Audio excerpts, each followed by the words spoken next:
অবস্থা তৈরি হয়েছে বিগত স্বৈরাচারী সরকারের আমলে। বহু লোককেও বিগত স্বৈরাচারী সরকারের আমলে ফাঁসি দেওয়া হয়েছে, লাইফ সাজা দেওয়া হয়েছে। আজকে তো তারা মুক্ত, তারা রাজনৈতিক কারণে মুক্ত।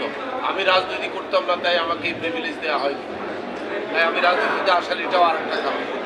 দেশটির কোনো অন্যায় করেনি, একটি অন্যায় করেনি। দেশটির কোনো পরিচালক, কোনো কর্মচারী কেউ কোনো প্রতারণা করেনি।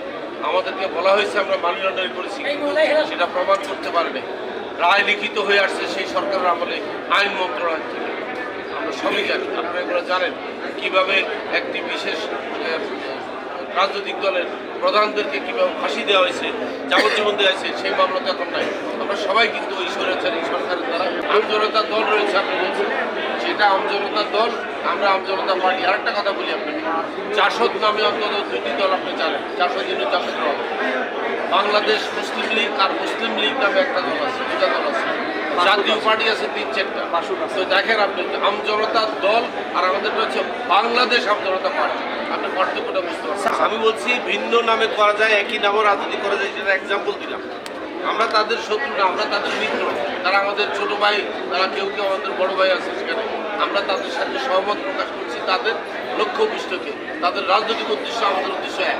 অবশ্যই তারা টাকা পায় কোম্পানির কাছে, এবং কোম্পানির যে পরিচালনা পর্ষদ এখন হাইকোর্টের ১৭৩/22 বলে যে পরিচালনা পর্ষদ দিয়েছে, তারা অবশ্যই তাদের টাকা ফেরত দেবে। কারণ আমাকে পরিচালনা পর্ষদ থেকে বাধ্য হয়েছে।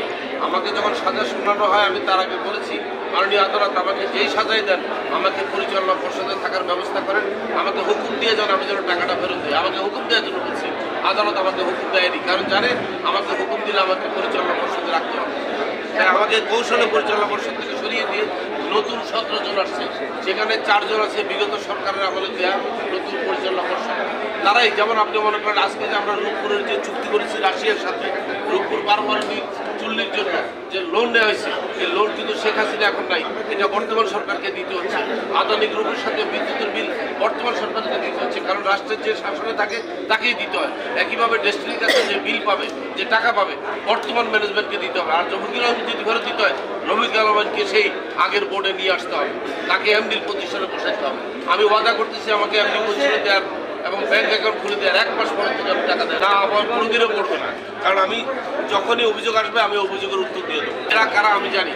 এরা হচ্ছে বাংলাদেশ থেকে আমাদের কয়েকজন পরিচালক, তাদের সম্পত্তি বিক্রি করে টাকা পয়সা নিয়ে মামলার সময় পালিয়ে গেছে 3টা দেশে। কেউ আছে দুবাই, কেউ আছে টার্কি, কেউ আছে মালয়েশিয়া।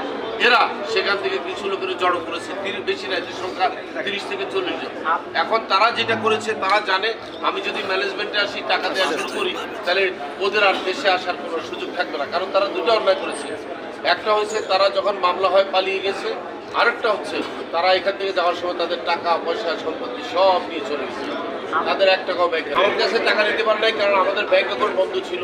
আমার ব্যাংক অ্যাকাউন্ট বন্ধ ছিল, আমার কোনো আয়ের সোর্স ছিল না। আমি জেলে থাকা অবস্থায় আমি কাউকে কোনো টাকা পয়সা দিতে পারিনি। বরং আমার বিনিয়োগকারীরা আমার মামলার খরচ চালিয়েছে, আমাকে লোন দিয়েছে। আমি তাদের কাছে লোনে এখনো দায়বদ্ধ আছি। আমি তাদের থেকে লোন নিতাম, একটা স্লিপে সই করে দিই, জাস্ট একটা টুকরা কাগজ। আমি 1 টাকাও পাইনি ডিস্ট্রিক্ট থেকে, এবং কোনো সরকারে আমার থেকে জেলে থাকা অবস্থায় চাঁদাবাজি করে।